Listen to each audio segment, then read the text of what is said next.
Hello សួស្តីកូនសិស្សទាំងអស់គ្នាថ្ងៃនេះមកជួបជាមួយអ្នកគ្រូទៀតហើយចាថ្ងៃនេះអ្នកគ្រូមកបង្ហាញពីវីដេអូមូលដ្ឋានគ្រឹះរបៀបគូខ្លាកូនសិស្សទាំងអស់គ្នាអញ្ចឹងកូនសិស្សខ្លះគាត់អត់ទាន់ចេះពីរបៀបគូខ្លាអញ្ចឹងអ្នកគ្រូមកធ្វើវីដេអូហ្នឹងដើម្បីឲ្យកូនសិស្សទាំងអស់គ្នាបានមើលពីរបៀបគូកូនសិស្សទាំងអស់គ្នាចាហើយសម្រាប់ការគូគឺអ្នកគ្រូមានជាមួយនឹងជក់មុខមួយចេះសខ្មៅទឹកភ្ជាប់ទឹក UV កូនសិស្សទាំងអស់គ្នាចាអញ្ចឹងអ្នកគ្រូចាប់ផ្ដើមមកលាបទឹកភ្ជាប់អាំងចំនួន30វិនាទីសិនណាកូនសិស្សទាំងអស់គ្នាហើយបន្ទាប់មកចាំយើងយកចេញមកលាបផ្ទៃកញ្ចក់សម្រាប់ផ្ទៃកញ្ចក់អ្នកគ្រូជ្រើសរើសយកពណ៌សនិងពណ៌ខ្មៅកូនសិស្សទាំងអស់គ្នាចាអញ្ចឹងបន្ទាប់ពីអ្នកគ្រូចូលលាបជាមួយនឹងជែលលើផ្ទៃកញ្ចក់បែបហ្នឹងសិនណាកូនសិស្សទាំងអស់គ្នាយើងលាបរួចហើយយើងចូលអាំងចំនួន60វិនាទីសិនមកកូនសិស្សទាំងអស់គ្នាចាបន្ទាប់ពីអ្នកគ្រូចូលអាំងចំនួន60វិនាទីរួចហើយអ្នកគ្រូចាប់ផ្ដើមមកលាបជែលមួយជាន់ទៀតណាកូនសិស្សទាំងអស់គ្នាការលាបជែលគឺយើងត្រូវតែលាប2ជាន់បានជែលហ្នឹងស្អាតកូនសិស្សទាំងអស់គ្នាចាហើយលាបកុំក្រាស់ពេកហើយកុំស្ដាងពេកដែរយើងត្រូវមើលថាការលាបរបស់យើង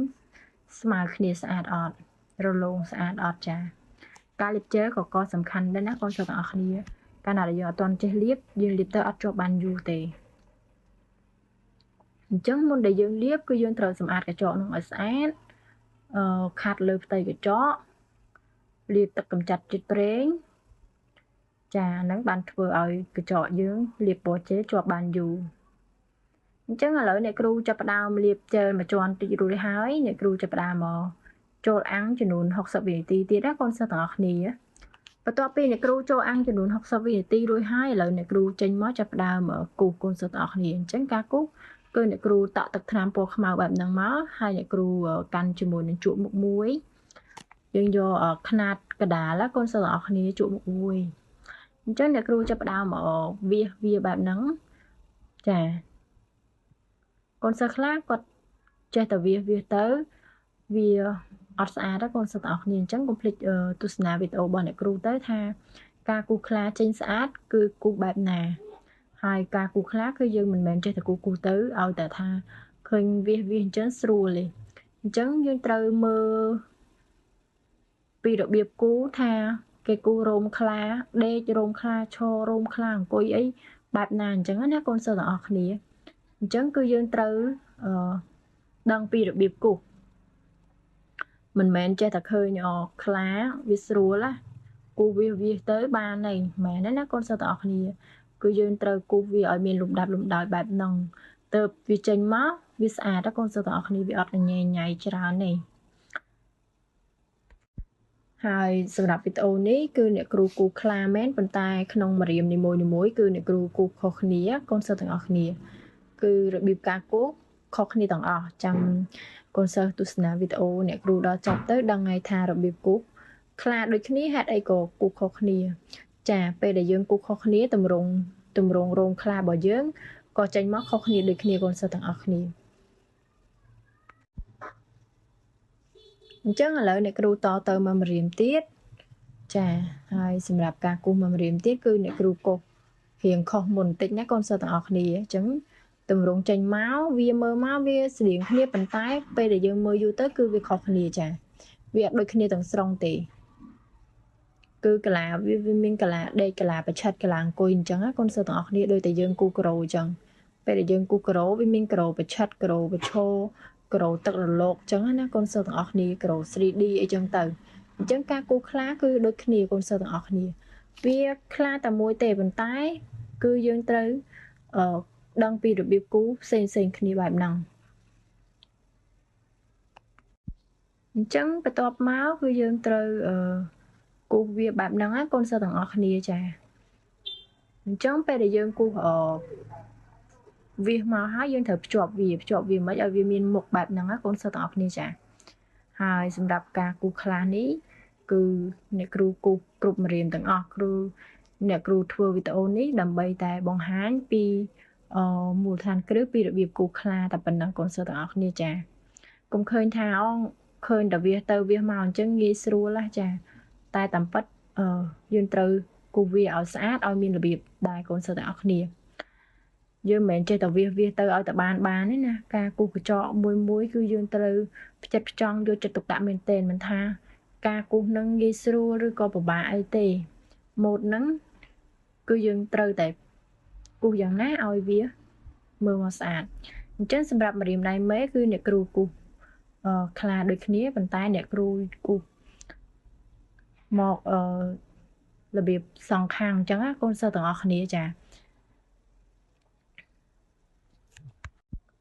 អញ្ចឹងឥឡូវអ្នកគ្រូចាប់ផ្ដើមមកគូសមកជាហៀងសិនបែបហ្នឹងណាកូនសិស្សទាំងអស់គ្នា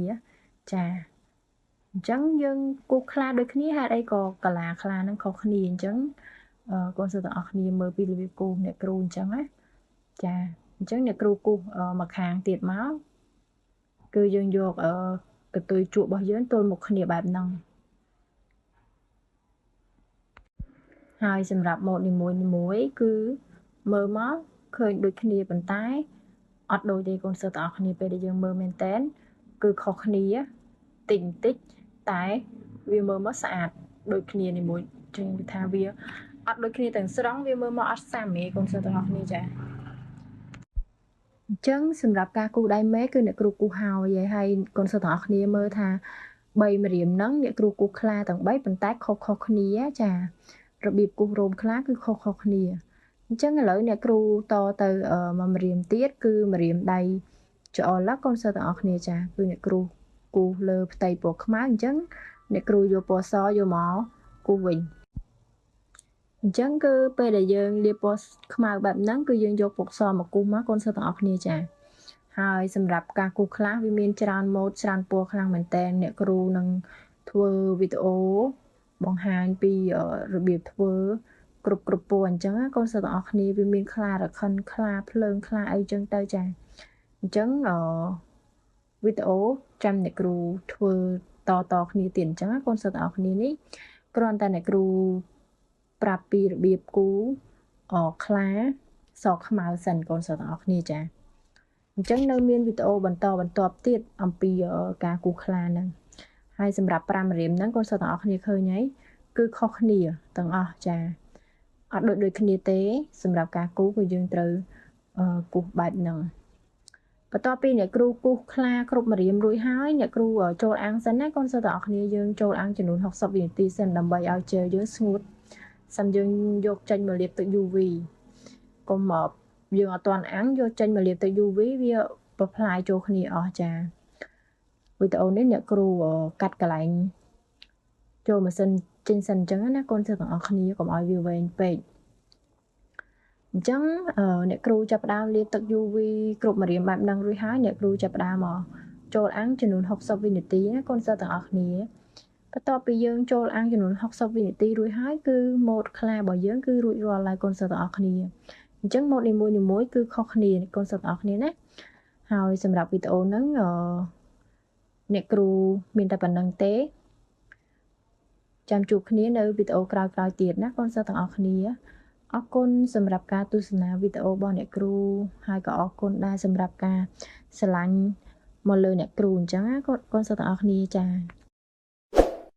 សូមចុច Subscribe និងចុចសញ្ញារូបកណ្ដឹងដើម្បីទទួលបានវីដេអូថ្មីពី TV Salon ជារៀងរាល់ថ្ងៃ